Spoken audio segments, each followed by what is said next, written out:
vorhin schon mal auspackt, aber da gibt's nicht.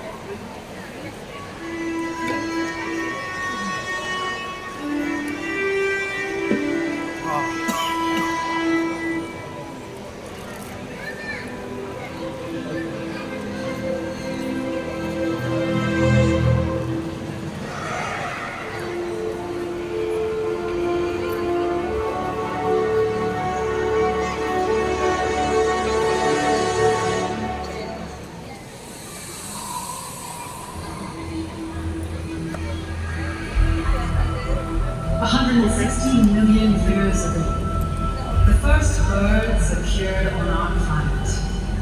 A group of fully feathered theropods. Dromaeosaurids, Microraptors, and Velociraptors. We live among the descendants of dinosaurs. The killing claw of a Velociraptor. The talons of birds of prey. Top of the food chain. The ultimate predator. Eagles, hawks, owls, vultures, rulers of the skies, hunters and masters of flight. Welcome to Predators on Wings.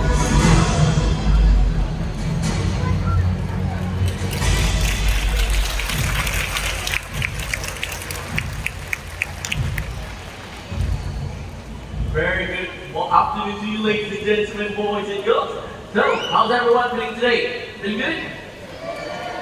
Awesome, that is great to hear. So, by the way, my name is Shawwal and I am a raptor ranger. My buddy Dario and I are passionate about understanding and protecting birds of prey. So we conduct rescue and release efforts as well as how to take care of the birds here. And today we are going to introduce to you some of our favorite predators on wings. So, if everyone is set, look right out there! That is Susie, or American bald eagle. A female raptor South Africa.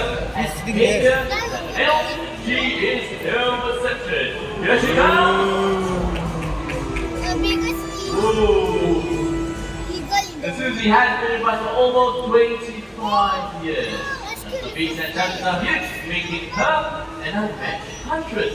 So Susie here, she weighs 4.7 kilograms. When flying at high speeds, she's able to lift off an entire prey weighing up to 4 kilograms, which is almost her entire body weight. The fun fact about bald eagles is that they build really huge nests. If you're wondering how big the nest can get, well, it's up to 10 feet wide. So if you have to visualize that better, just measure it up. Taking this thumb as a marker. And this is about 10 feet wide. It can also be up to 20 feet tall. It's about 3 or even 4 times my height. And that is really huge nest. It's a very big nest indeed and very impressive. Now you are everyone, I think Susie here has done a wonderful job and it's time for her to head back home. A big hand for Susie and wow, nerd, bald eagle.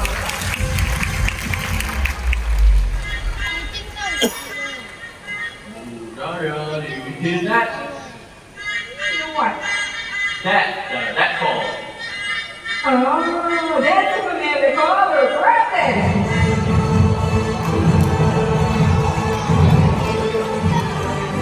Let's now say our white-bellied sea eagle. White-bellied sea eagles, they are the largest bird with the cutest spots in Singapore. The white-bellied sea eagles have been with rough underside which allows them to grip on slippery and struggling prey, fish, or insects. In fact, they specialize in hunting venomous sea snakes. So here with me, I have a replica of a venomous sea snake. So in order to show off, Nelson will be snatching this from the surface of the water. First, it's going to get into position. It's going to fly across, right up to the top of that tree. Looks like a video already. There he goes. Alright, so keep your eyes on him because it will happen really fast. Alright, anytime now. Okay, Nelson, you ready? Here it comes. Whoa, and Great snap! wow!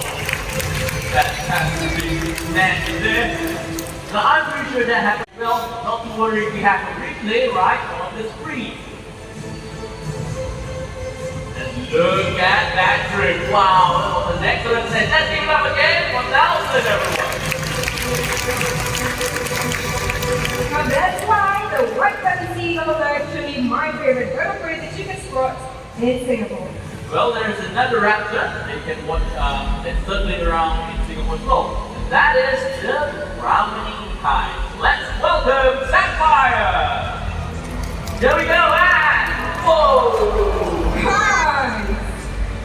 The browning kites, like Sapphire, are medium-sized raptors. But don't let their size fool you. They can still prey from a whale as big as Nelson or any other white-bellied sea eagle. In fact, you're walking around our parks in Mandai, do remember to look up.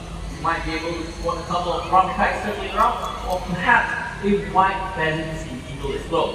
This is how they look like in the sky.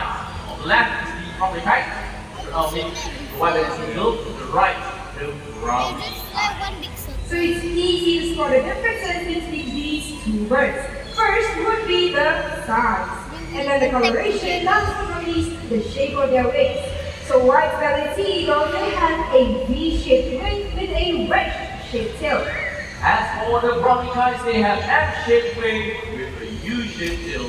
And take a look at them, you can see that brownie kites are actually brownish compared to the white-bellied sea eagle, who is gray in color. And you know what, Sapphire has done terrific. It is time for her to make that flight back to her trainer. So it looks like she's waiting for you. Ooh, why are you there? Perhaps to admire yourself before making the flight back? Okay, not to worry. There you go. Ladies and gentlemen, let's give it up for Sapphire! Each year, 2 million raptors migrate during the winter from their breeding grounds in Europe and Asia, flying all the way to as far as Africa. So that is a perilous journey, and thousands never make it to their destination.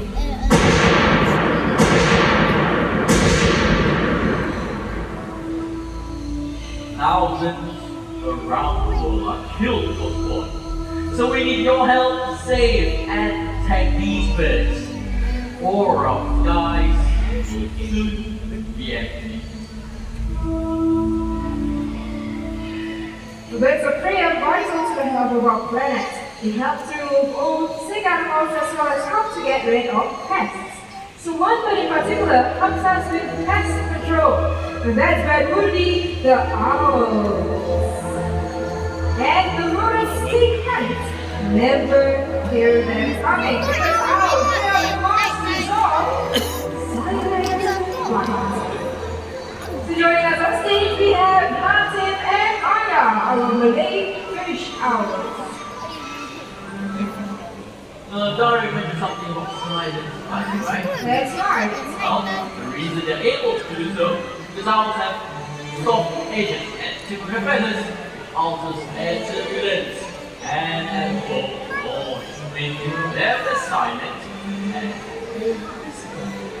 And they also have incredible eyesight by binocular vision, just like us. And the colors of their eyes also tells us when they like to hunt. So owls with yellow eyes, with orange eyes, they like to hunt during sunrise and sunset. Or at least owls with black eyes, they tend to hunt during the night. So with that, everyone, let's give Martin and Maya a warm round of applause. Thanks for joining us here.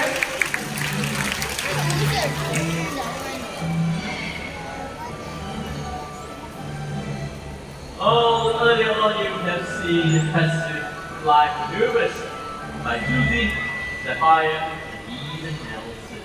But there are some birds of prey that prefer to just stay on the ground instead of flying. So as you can see, Dara is busy setting up the stage for our next bird.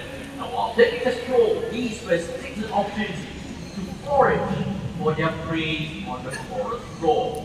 Now it looks like a falcon, sharp beaks and talons, but behaves like a vulture and feed on carcasses.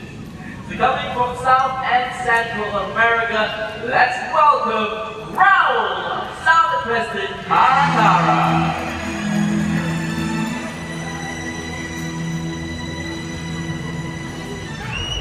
So this is an unusual bird of prey. He prefers to spend most of his time foraging on the forest ground, using his long wings and flat claws to overturn the rocks in search of insects.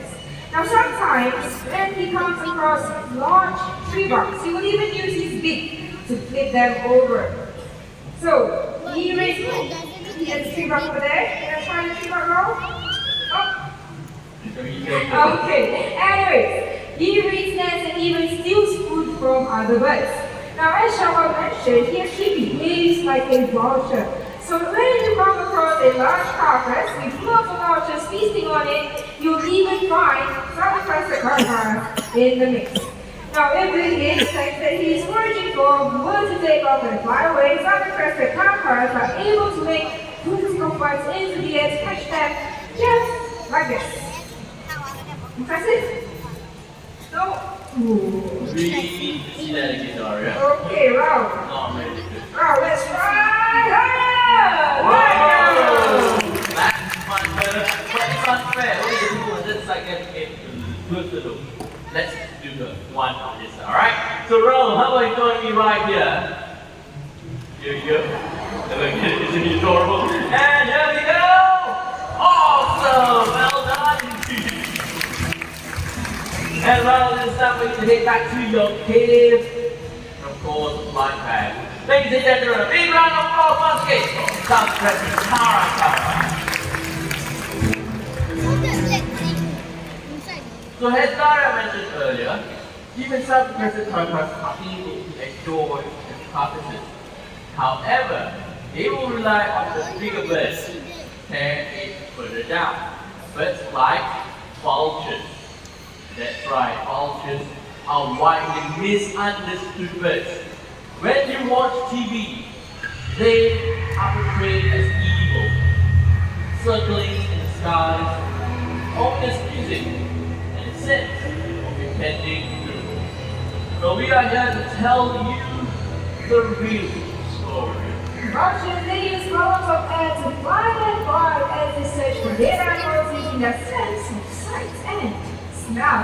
And vultures, they prevent the spread of diseases. So with that, let's welcome our first guest, Turkey Vultures, Zina!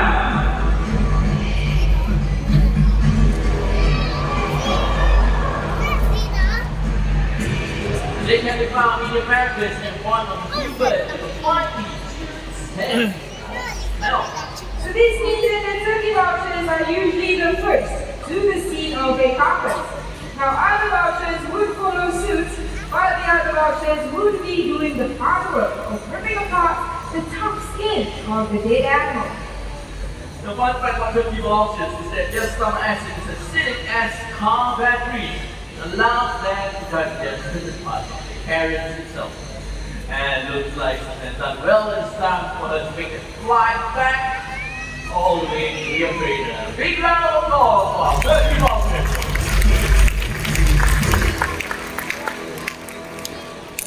You have met a vulture from the Americas. Now let's see the vulture from Asia. In fact, he was rescued right here in Singapore. So hold your breath and behold the mighty Yankees, our Himalayan ribbon vulture.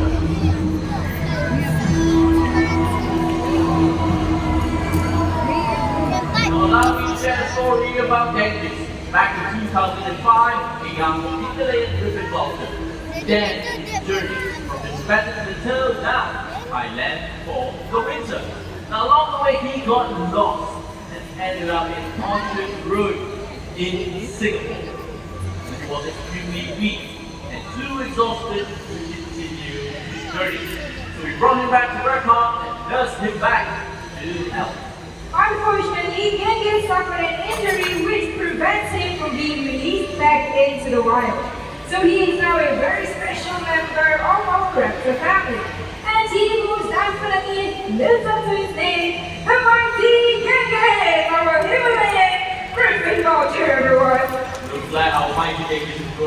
to Darkness, it's not going to make them walk back up all the way to the side.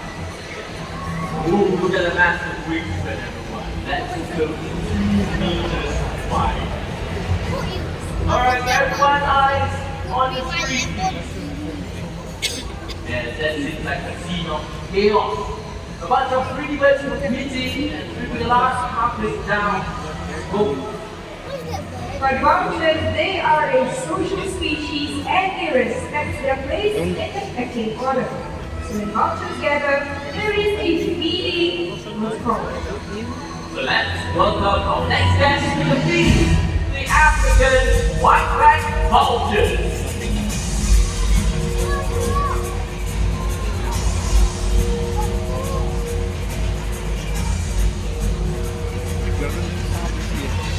Oh, they are the middleweights that feed on organs and flesh, and also sociable, yet aggressive eaters. But once they reach their carcass, they will wait nearby, probably following just like that. But once they get going, about 100 birds will gather for a meal. You will not carcass meat in less than 5 minutes.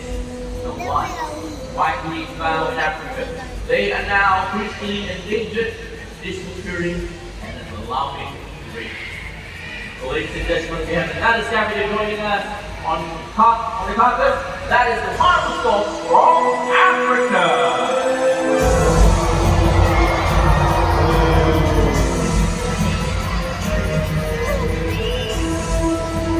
These birds have a dagger-like beak and a stern boom and face.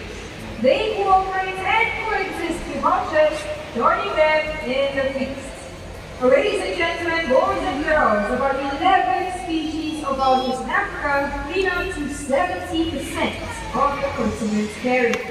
So we all would be in a lot of trouble without vultures. That is true, Donna. Now, all around the world, we are losing these amazing birds for many reasons.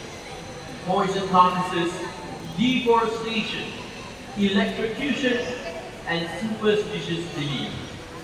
Many are now critically endangered, and conservation efforts will be the only way to save these amazing birds from becoming extinct. So let us now take a moment to appreciate these amazing birds for keeping a big round of applause.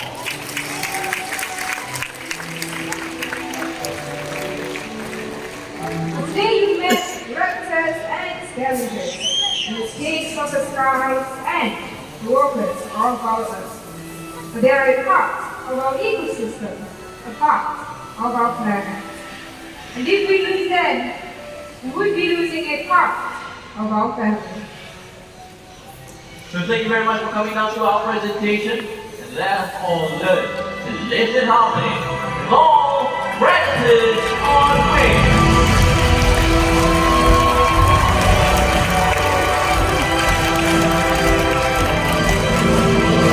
Once again, thank you very much for joining us here this afternoon. Now if you'd like to learn more about parrots, toucans, habitats of flamingos, do hang back here at 5 p.m. for the Wings of the World presentation. Once again, 5 p.m. right in the Sky Amphitheatre for the Wings of the World presentation. I hope you have a wonderful day ahead.